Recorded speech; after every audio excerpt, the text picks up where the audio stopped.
Welcome to Influential Entrepreneurs, bringing you interviews with elite business leaders and experts, sharing tips and strategies for elevating your business to the next level. Here's your host, Mike Saunders. Well, hello and welcome to this episode of Influential Entrepreneurs. This is Mike Saunders, the Authority Positioning Coach. Today, we have back with us Taliya Bashani, who's a real estate attorney, negotiation expert, and founder of Tab Law Firm. And we'll be talking today about creative negotiation tools to close the deal. Taliya, welcome back to the program. Thank you. Good morning, Mike. Thanks so much for having me. You're welcome. And, in our series, we've been talking about your methodology for succeeding in real estate. And we're getting to the point where now we've done so many things to, impress the seller and get the listing. Well, now we got to close the deal. And we talked before about closing with the seller. Now we have to close the actual deal. So what's the first step in thinking in that process?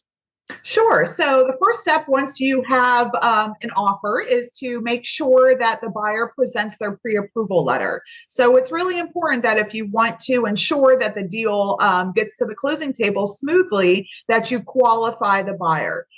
So this just means that making sure they are financially stable, making sure they can afford the actual purchase price, that they can cover the down payment and the closing costs. So you don't want to waste your time or your seller's time. And obviously you don't want the deal to fall through midway, because under the mortgage contingency. So the first step is to always request the pre-approval letter with any offer from a qualified buyer, just to vet them. That's super important. I know. Talk a little bit about the difference between a pre-qualification and a pre-approval. Sure. So banks have two different processes.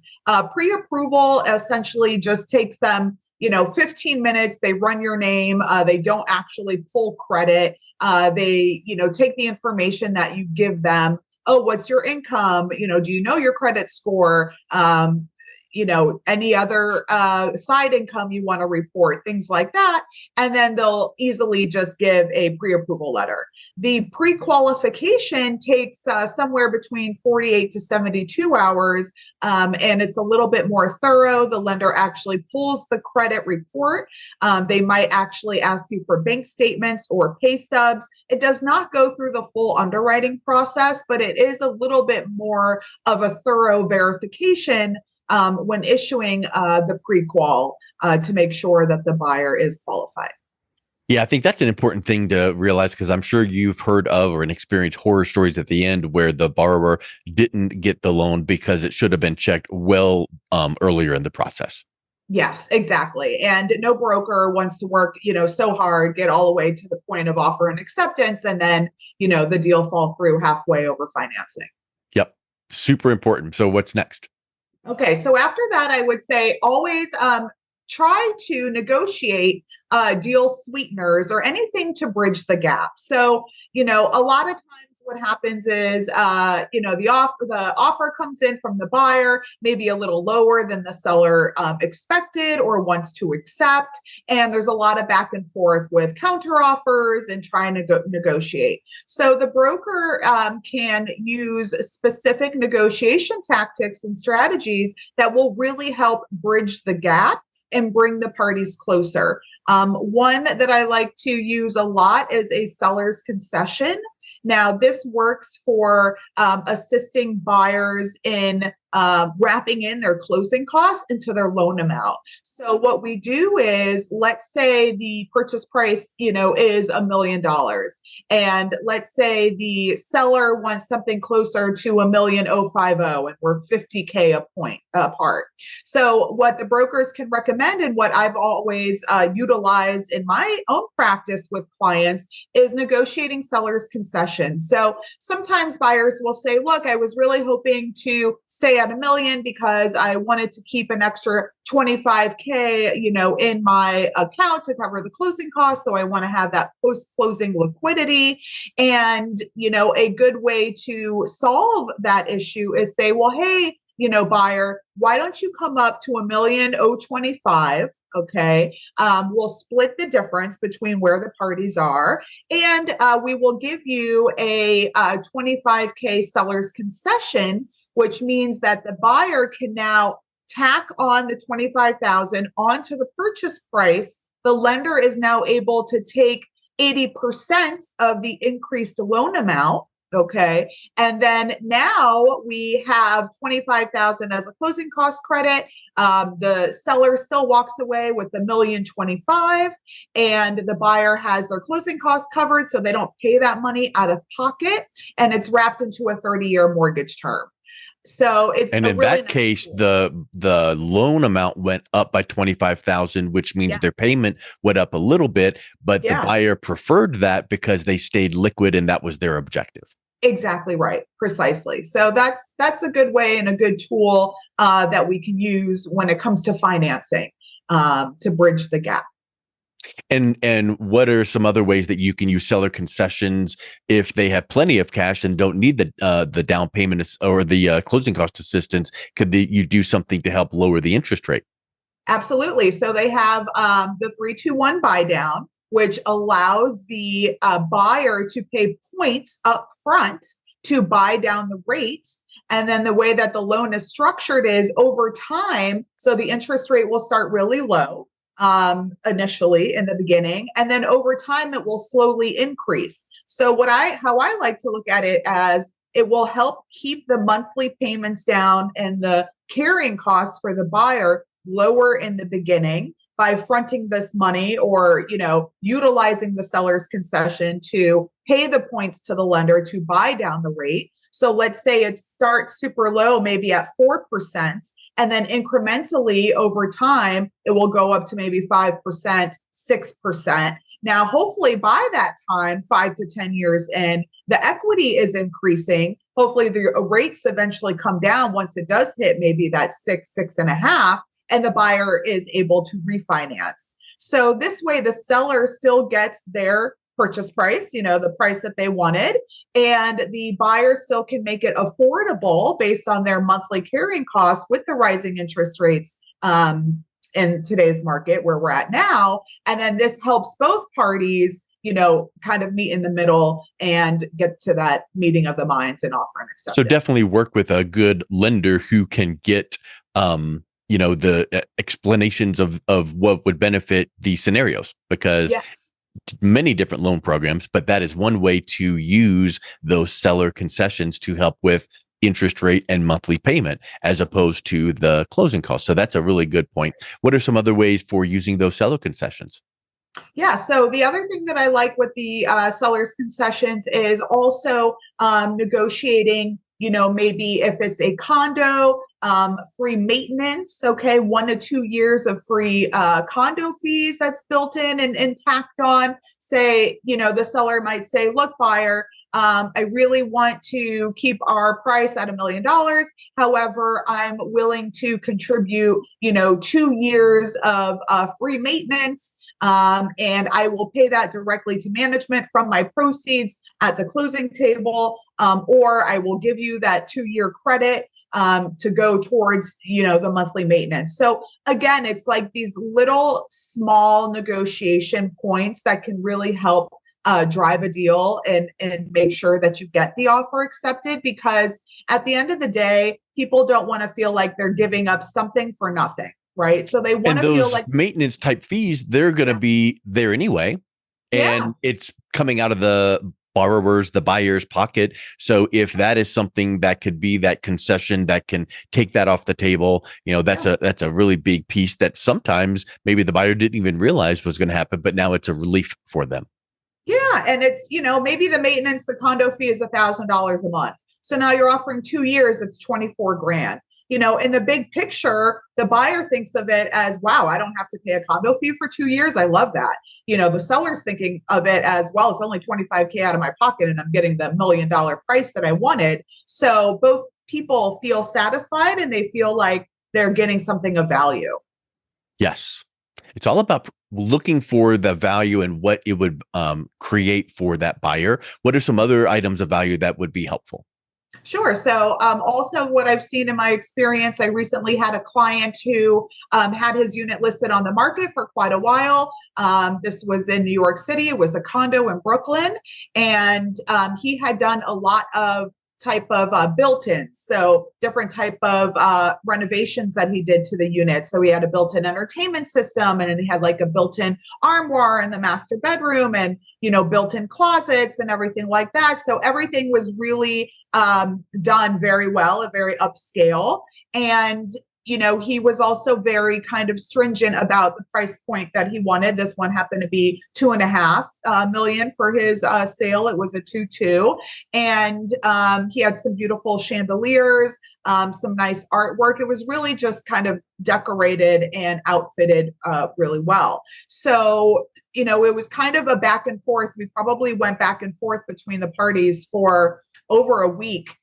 Really just trying to get a meeting of the minds and getting the parties to meet in the middle somewhere when it came to the offer and acceptance, because the buyer only wanted 2.25, the seller wanted 2.5. So it was a little bit of a struggle there. But at the end, the seller pretty much offered to include the personal property items and the built-in items to the buyer at no cost. So essentially as like a freebie or an added bonus. There was also a terrace that had great furniture, outdoor patio furniture. So he also offered to include that. So the buyer ended up coming up in their price because of the value of the chandelier and the fixtures and the furniture and all the built-ins.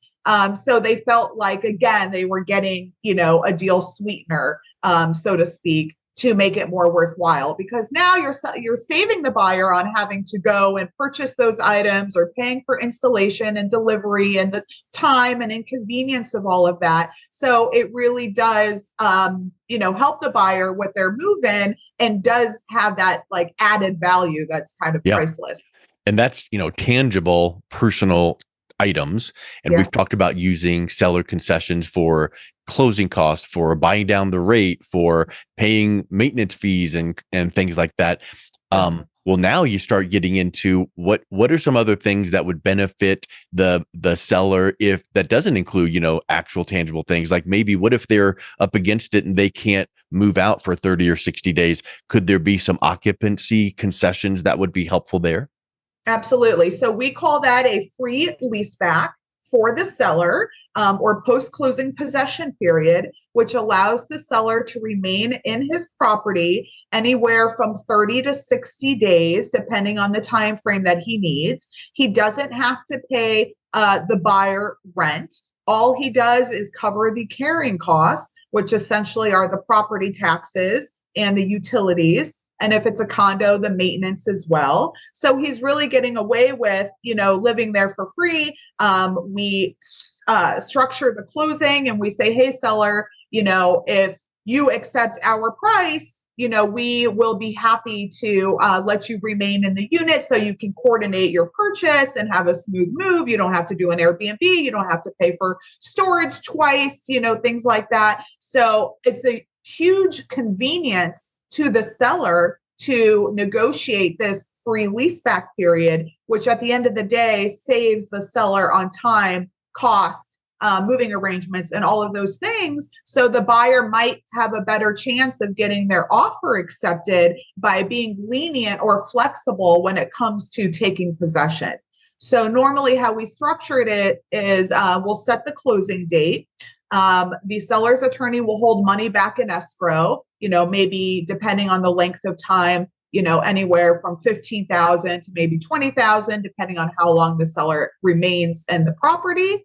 And then the seller gets the rest of the sale proceeds. We have a post-closing possession agreement that gets signed by both parties. And now the seller pretty much remains in the unit. And then once he vacates, the buyer does the final walkthrough. And there's also a per diem penalty, which basically means, hey, seller, if you stay beyond 30 days, you're going to have to pay $500 a day or $1,000 a day for each day that you remain in the property, because that kind of hooks him a little bit and gives him the incentive to make sure he vacates.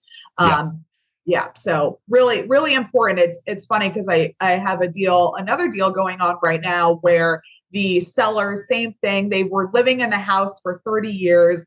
They really needed more time to kind of pack up and get everything out. We had a March 14th closing date, and they said, hey, can we get an extra 30 days just to pack up and take our time, getting out of the property. So we did the scenario that I just explained to you, and the sellers ended up needing additional time, like an extra 20 days beyond the allotted time we already gave them. So my clients basically made 10 grand off of the penalty provision because the sellers needed more time. So, it works and it works for both sides.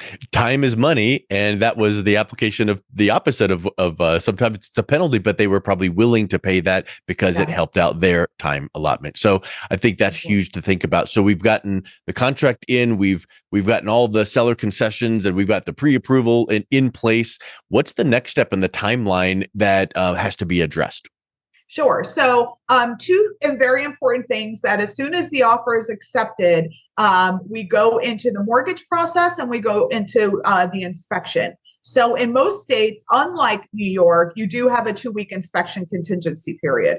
In New York, you essentially have to do the inspection before you sign the contract. But everywhere else, as soon as the contract's fully executed, the parties move on with the mortgage contingency and the inspection contingency. Now, another really great tactic to use for negotiation purposes, especially if it's, a little bit of a back and forth with offer and acceptance, is to upfront negotiate the terms, what I like to call a threshold. Okay, so either an inspection threshold or an appraisal threshold, which essentially means you as the brokers don't have to be nickeling and diming, going back and forth with every small little minor issue that might come up in the inspection. So what we do is we negotiate a threshold, let's say $10,000 or whatever, the price point may be, where the buyer essentially says, okay, I'm going to do my inspection because at least I want to be familiar with the condition of the property that I'm going to be buying. But I agree to assume all repair costs up to $10,000. If there's any major issues that come back that exceed $10,000 in cost, then at that point, I have a right to negotiate. But anything below 10K, little, minor, small issues, I will assume those costs and I will move forward at the full price without having to negotiate the small things. So that really works well because at least the parties go in knowing that this threshold exists. It avoids the downside of maybe the seller thinking it's not a firm deal until the inspection is done and the contingency is satisfied. So it kind of gives that assurance to the seller. And then same with appraisal contingencies. So I have a client now who just overbid by 25K, okay, above ask, just because there were a couple other offers on the same property and she wanted to make sure that she stood out. So she bid, 25K, and then she came to me and said, hey, do you think we can ask for an appraisal contingency? And I said, look, you already have a mortgage contingency in place. And if you are going to come in above ask to win the deal, then you can't ask the seller for an appraisal contingency based on, let's say, 825. Okay, so the seller, you're automatically assuming the extra 25,000 because the seller listed it at 800K. So with those type of things, the mortgage contingency will protect her already as a safety net if she's denied for the loan. But when it comes to an appraisal contingency, you have to essentially advise the buyer, look, provided the appraisal comes back at 800 and above or 750 and above, wherever that threshold is, you agree to cover any gap out of pocket and proceed at the full price. If it underappraises for more than a certain amount, like more than 50K below, then at that point, we can go back to the seller and renegotiate or maybe split the difference or comes to some sort of an agreement. So that kind of keeps the buyer from gaming the system, it sounds like, because if they just wanted to, stand out and win the bid and bid 825 rather than 800, well, now if it doesn't appraise at 825, that wasn't the seller's fault. The seller's trying to sell it at market. And so now they have to pay the 25 out of pocket. Correct. Exactly right. So with those thresholds relative to those contingencies, it's very helpful for, realtors to ensure that they have a firm deal, that they're not going to lose it, midway through over small minor items. And it really helps, satisfying the needs of both parties and getting the deal to the closing table. Is there any seller benefit for waiving any of those contingencies, like an inspection contingency? What if the seller just says, look, up to X percent of or dollars, take as is? In other words, I think that there could be a benefit for a buyer to say, I'll buy it as is because the seller says good. But what if the seller said, we'll cover any inspection issues up to X number of dollars? That could help then the buyer feel comfortable with those inspection issues. Yeah, absolutely. It can work in the reverse too. The seller could say, look, come up to my asking price. This is really the price that I want. And I'm so confident in the condition of my property, and it's been updated or renovated, or I just replaced the roof or whatever it is. I'm so confident that if you accept, my price, that I will cover, any out of pocket repair costs up to 10 grand or whatever it may be, just to give the buyer that confidence, like you said, that, hey, I'm willing to pay a premium for this property. The seller is so confident that he will cover, any of those costs up to a certain dollar amount. So that makes the buyer feel good and know that, look, at the end of the day, obviously the inspection report still is going to be the basis, of determining the condition of the property, but that way the buyer could do their inspection and feel good about it and knowing that they have that wiggle room if need be. Mm-hmm. It's almost like we're talking through a timeline. Once the contract is accepted, we now have the pre-approval in, so the buyer's financing is getting in place, and then we take a look at seller concessions. We get that dialed in, and then we make sure that the appraisal inspection is in and check those boxes. What's the next step then in that timeline in the closing the deal? Yeah. So after that, once the appraisal comes back smoothly and the commitment letter is issued, now and title obviously is clear. So now we're moving forward, to the closing table, which is great. The agent set up the final pre-closing walkthrough, and now the deed is signed, all the closing documents and the loan documents are signed for the buyer, and the brokers can get their commission cut. And everybody pretty much, goes home happy. So it's really that, team effort and everyone working together and cooperating, and really kind of being communicative and responsive during the entire process, because it does take a lot of hand holding and a lot of maneuvering and ensuring that everything is moving forward, because there's a lot of parties at play. So as long as, each party has the proper representation, and they're, in good hands, then the realtors can really ensure that the deal meets the closing table smoothly and successfully, which is the end goal, of course. Yes, of course. So we've talked about some of those concessions if maybe the seller needs time to get out, and because maybe they've lived there a decade or two, so it might take a minute or two to get out. What about vacant properties? What are some of the things to think about in that scenario? Sure. So vacant properties where the seller has already moved out, it depends on whether or not it's been staged or not by the realtors. I know these days a lot more people are using staging companies to make the property look a lot more just inviting and warm and homey to buyers. So when it's a vacant property, there's a couple of things that we can utilize with that. One, we can always do a lease with the option to buy. So I've seen in certain, times during certain markets where maybe a lot of units were not moving quite as quickly and there was a lot of inventory, but not a lot of action on the buyer side. A great thing that the realtor can do in order to help the seller cover their expenses and out-of-pocket carrying costs, especially when they're not living there, is maybe finding a tenant so I always tell the realtors, put the property on the market for sale and for rent. So list it double on both. Then let's say you get a tenant who's interested in the property. Let's say this tenant is not quite ready to pull the trigger or buy now, but they're interested in buying maybe in 6 months or in a year from now. So what we do is we prepare a lease with an option to buy as far as the addendum. All right. Now, in order for the seller to take the unit off of the market for sale and give this option to the tenant, the tenant does have to pay for the option. So we normally collect maybe a 5% deposit or some sort of deposit that the parties are willing to, agree upon when he signs the lease, in order to exercise this right for his option to purchase. So he takes possession of the property, he starts paying rent. The seller's happy because he's collecting the rental proceeds, covering his out-of-pocket costs.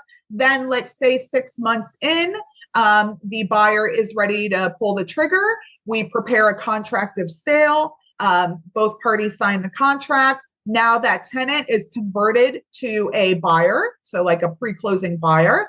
He goes through the motions with the financing and everything like that. And I have seen certain incentives built into the deal by sellers that say, look, buyer, if you exercise your option to buy at the 6-month mark, then I will contribute all of the rent that you paid for those 6 months towards your closing costs as a closing cost credit.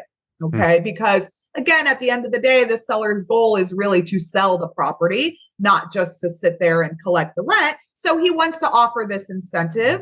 And then that way, that buyer now can close on the property, pays his purchase price, and now maybe just got $25,000 of, rent accumulated to go towards his closing costs, which helps him because it goes towards his down payment or his own purchase. So that's a very, great utilized tool that can help both sellers and tenants. Now let's look at worst case scenario. Worst case scenario is the tenant decided not to exercise his option. Okay. Or maybe he started the process, but got denied, was not able to secure the loan, whatever it may be. So now what happens is, as soon as that option expires, then the seller goes ahead and relists the unit back on the market for sale. Okay. And the terms of the lease and the option essentially state that in the event a bona fide buyer, third-party buyer essentially comes and makes an offer on the property,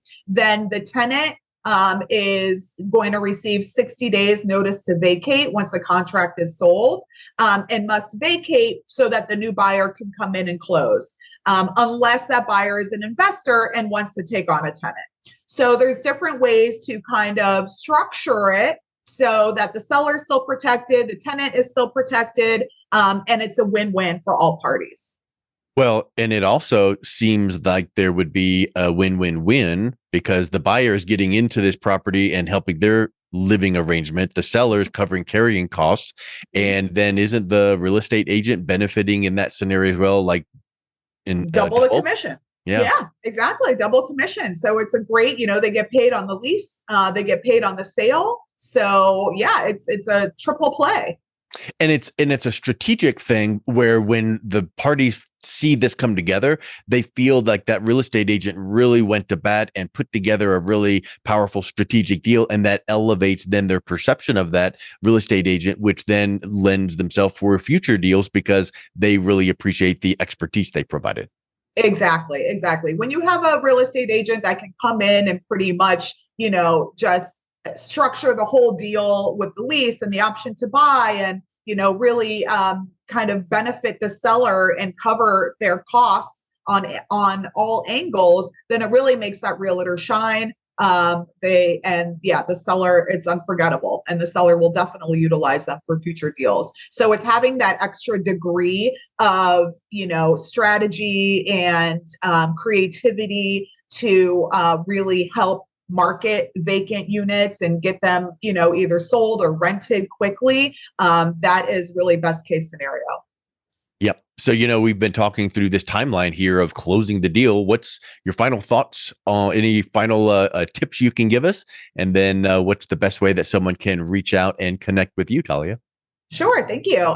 So my final thoughts are, anytime you go into the deal, be proactive. So my biggest advice to all realtors is try to have that foresight where you can proactively problem solve before the bottom falls out. So it's much better in real estate instead of being reactive and trying to clean up the mess after it happens, to really kind of gauge and foresee any issues that might arise based on your experience or knowledge or, the condition of the property, whatever it may be. If you know that there's going to be something that might put a wrinkle in the deal, be proactive and try and get on the front end of it. Because that's the best way to save your deals and make sure that they reach the closing table, is just by preparing all parties or putting those safety nets or safeguards in place to avoid that. So, the best way to reach me is through my 360 site, tali360.com. That's TALI360.com. And anybody can reach out to me, connect with me through my social media, call, text, or email. So thanks so much for having me today. Thank you, Taliya. It's been a real pleasure. You too. Take care. You've been listening to Influential Entrepreneurs with Mike Saunders. To learn more about the resources mentioned on today's show or listen to past episodes, visit www.influentialentrepreneursradio.com.